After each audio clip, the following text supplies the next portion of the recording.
시청자 여러분 안녕하십니까. 다섯 공부방 시간입니다. 2021년 상반기 동안 여러분과 함께한 다섯 공부방은 많은 호응을 받아서 이제 책으로 나왔습니다.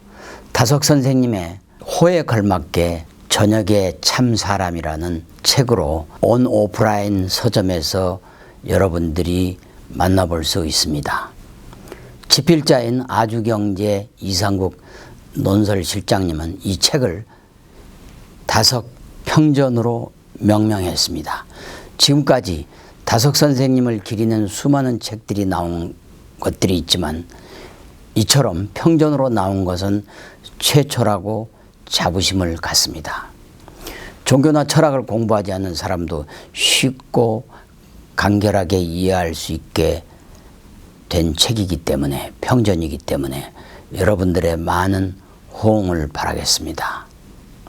이제 다섯 공부방 시즌2를 시작합니다.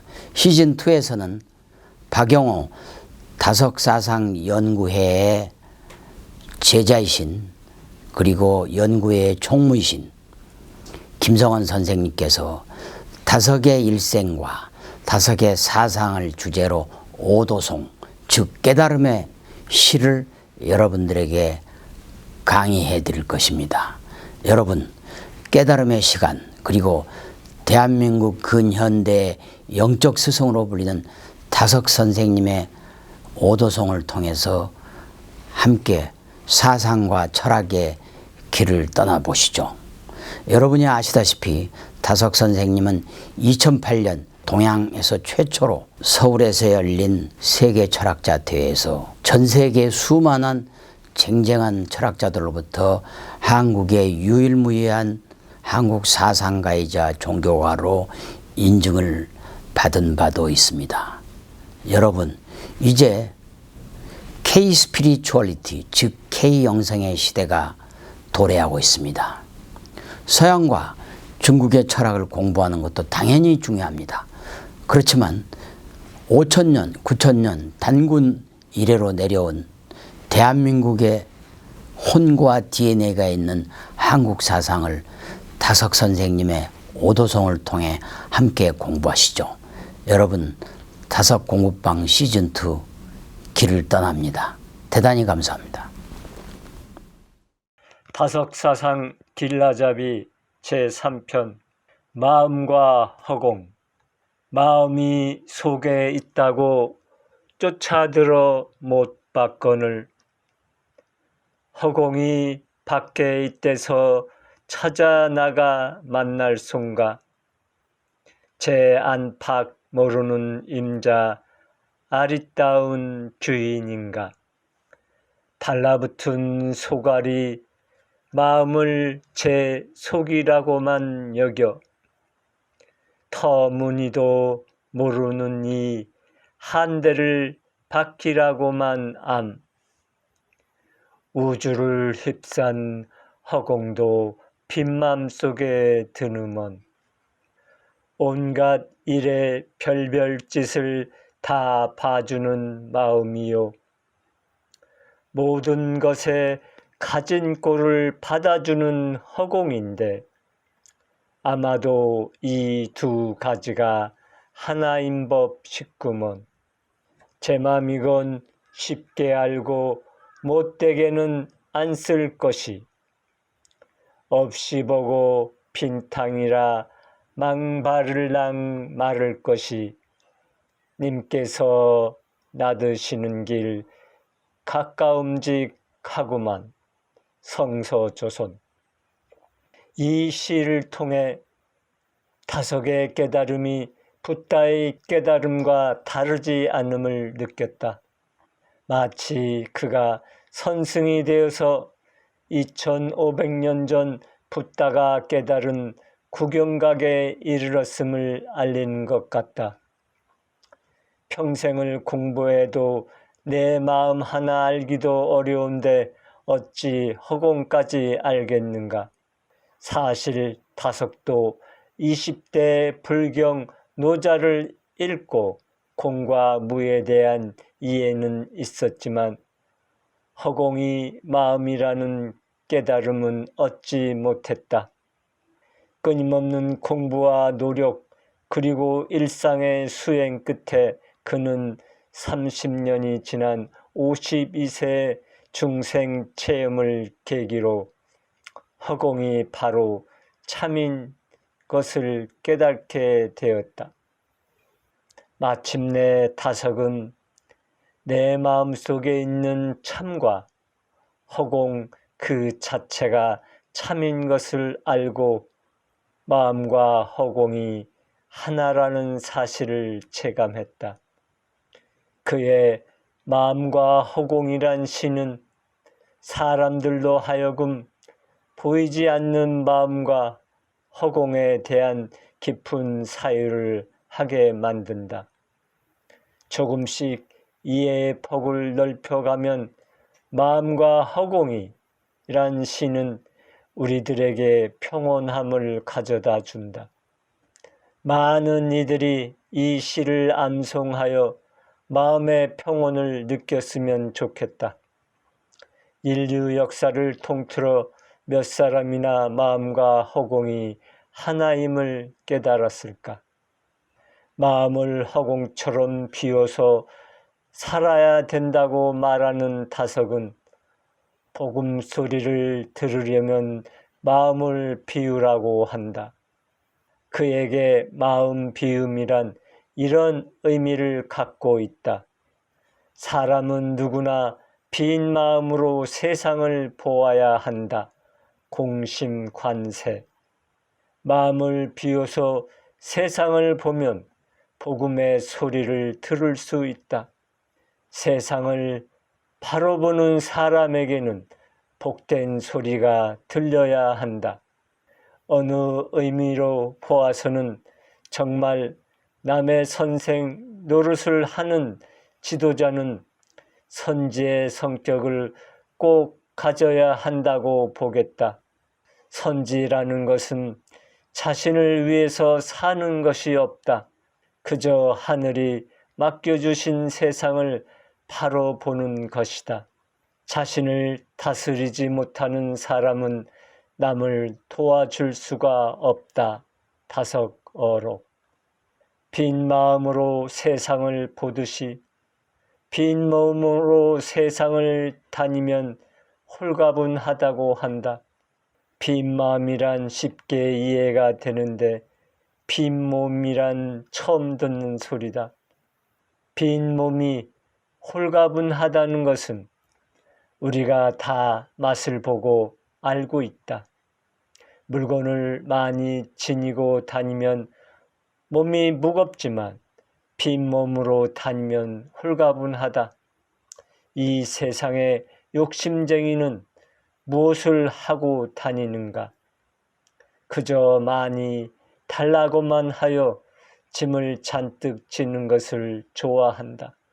정말 참 사람은 순금이나 비단을 무겁게 몸에 갖추지 않는다. 정말 홀가분한 것을 알려면 빈탕 한 대에 얼이 연락되어야 한다. 이래야 얼을 담은 몸뚱이는 홀가분하게 살 수 있다. 다석어록. 다석은 빈 마음으로 살아야 병이 오지 않는다고 한다.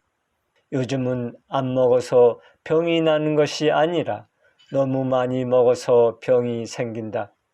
사람들은 몸에 좋다면 안 먹는 것이 없다. 진짜 건강은 몸이 튼튼한 것만이 아니다. 마음의 평온이 있어야 몸이 건강할 수 있다. 병이 많은 현대인들의 삶에 지혜로운 그의 말은 보약이 아닐 수 없다. 이 세상에는 붙어도 안 되고 떨어져도 안 된다. 붙었다 떨어졌다 붙었다 하는 것이 생명의 본질이다. 마음이 빈 사람은 굴러가는 수레바퀴처럼 붙지도 않고 떨어지지도 않는다. 사물에 집착하여 화를 잘 내는 사람은 몸에 병을 가져온다. 마음이 빈 사람은 병이 오지 않는다. 화는 풀고 분을 넘겨야지 노여움을 옮기면 안 된다. 내게 대한 화를 다른 이에게 옮기는 것은 큰 잘못이다. 부모를 사랑하는 사람은 사람을 미워하지 않고 부모를 존경하는 사람은 사람을 업신여기지 않는다. 부모님의 애경을 다한 뒤에야 천명을 알게 된다. 다섯어록. 공과 허공에 대한 관점은 종교에 따라 다르다. 불교는 공사상이 있어 허공에 대한 친밀감을 나타낸다. 불교 경전인 반야심경에는 색 즉 시공, 공 즉 시색, 만물이 공이요 공이 또한 만물이다. 그런데 어떻게 그렇게 될 수 있는가? 어떻게 만물이 공이 되는가? 가령 눈앞에 물컵이 있다고 생각해 보자. 그래서 이것이 무엇이냐고 물어보면 바로 물컵이라고 대답을 한다. 그때 우리는 두 가지를 놓치고 있는 것이다. 첫째는 물컵만큼 공인 것과 둘째는 그것이 물컵이 아니라 물컵을 바라보는 마음이라는 사실이다. 깊이 생각하지 않으면 이 말이 무슨 뜻인지 모른다. 노자는 물을 공과 허공으로 표현했고 장자는 허를 공과 허공으로 나타냈다. 이와 같이 불교 사상과 노장 사상에는 허공에 대한 공감대가 형성되어 있으나 가톨릭, 기독교, 유교에서는 공사상이 없어 허공에 대한 개념이 희박하다. 그래서 대부분의 크리스천들과 유교를 신봉하는 이들은 허공에 대한 부정적인 생각이 많다. 아무것도 없는 허공이 무엇이란 말인가? 아무것도 보이지 않는 허공에 무슨 의미를 부여할 수 있겠는가? 크리스천들은 공을 허무사상으로 간주한다. 그러나 빔, 공에 가야 평안하다는 다석의 공사상은 무엇인가? 여기서 서로 만났다고 서로 속이고 하지만 그건 일시적이다. 또 다시 헤어져서 빔, 공에 들어간다. 내가 믿는 것은 이것이다. 교회 분들이 들으면 허무 사상을 가지고 어떻게 믿느냐고 할 것이다. 아무래도 뭐가 있어야 좋아한다. 빔에 가야 평안하다. 빔, 공은 아무것도 없다는 것과는 다르다. 태공이다. 일체가 태공에 담겨 있다. 모든 게 허공에 담겨 있다. 이걸 믿지는 못해도 한번 생각해 봐야 한다. 다석어록. 타석도 젊어서는 허공에 대한 별 말이 없었다. 중생 체험을 하기 전까지는 허공에 대한 관념이 약했다고 볼 수 있다. 그러다가 불경을 더욱더 깊이 공부하고 중생 체험을 하고 나서는 허공에 대한 인식이 부처의 수준에 이르렀다. 하루아침에 완전히 관이 바뀌어 허공이야말로 진짜 참이라는 사실을 알았고 깨달음에 이른 것이다. 나는 20살쯤에 불경과 노자를 읽었어요. 그러나 업, 무와 빔, 공을 즐길 줄은 몰랐어요. 요새 와서야 비로소 업과 빔에 친해졌어요. 허공이야말로 가장 다정한 것으로 느껴져요. 허공을 모르고 하는 것은 모두가 거짓이에요. 허공이 참입니다. 다석어록. 놀라운 말이다. 허공이 참인 진리라니. 예수를 스승으로 삼아 성서를 공부하고 예수와 같은 독생자 반열에 오른 유용모가 어느 날 허공이 바로 참이요 하나님의 마음이 있다면 허공이 아니겠는가라는 말을 했다니 크리스찬들에게는 적지 않은 충격이었을 것이다. 더불어 깨닫지 못한 성직자들과 신학 박사들이 그의 말을 어찌 수용할 수 있었겠는가. 그래서 그들은 타석을 이단으로 생각했다. 인공지능, 자율주행 등 4차 산업시대인 21세기 지금에도 일부 성직자와 신학 박사들은 타석과 타석 사상을 이단으로 생각하고 있다니 안타깝기만 하다. 그러면 도대체 이단이란 무엇인가? 이자는 다르다는 것이다. 다르면 무조건 이단인가? 달라야 발전하는 것이지 같기만 하면 진전이 없어 퇴보하는 거다. 나와 너는 분명히 다르다. 그렇지만 다르다고 배척하면 싸움이 된다. 서로 협력하고 상생해 가야지 발전과 평화가 깃드는 것이다. 크리스천들의 배타주의가 바로 자기네 교리만을 절대 정통이라고 고집하는 데서 생겨나왔다. 성서의 무오류설을 믿지만 어림없는 소리다. 복음 기자들의 서술이 덧붙여진 성서에 얼마나 많은 오류들이 있겠는가. 문자주의자들에게 묻고 싶다. 다윗의 자손이여 30살에 3년간의 공생의 삶을 마치고 십자가에 못 박혀 죽은 예수는 나는 아브라함이 태어나기 전부터 있었다라고 말했다. 이 말을 진정으로 믿을 수 있겠는가? 또한 이 말을 논리적으로 설명할 수 있겠는가? 물론 예수의 말이니 믿는다고 할 수는 있지만 비논리적인 말을 논리적으로 설명하지는 못할 것이다. 이것이 문자주의자들의 맹점이다. 예수의 말은 아주 간단하고 명료하다. 예수는 자신의 육처적인 나를 말한 것이 아니라 하나님께로 받은 영원한 생명인 얼라를 말한 것이다.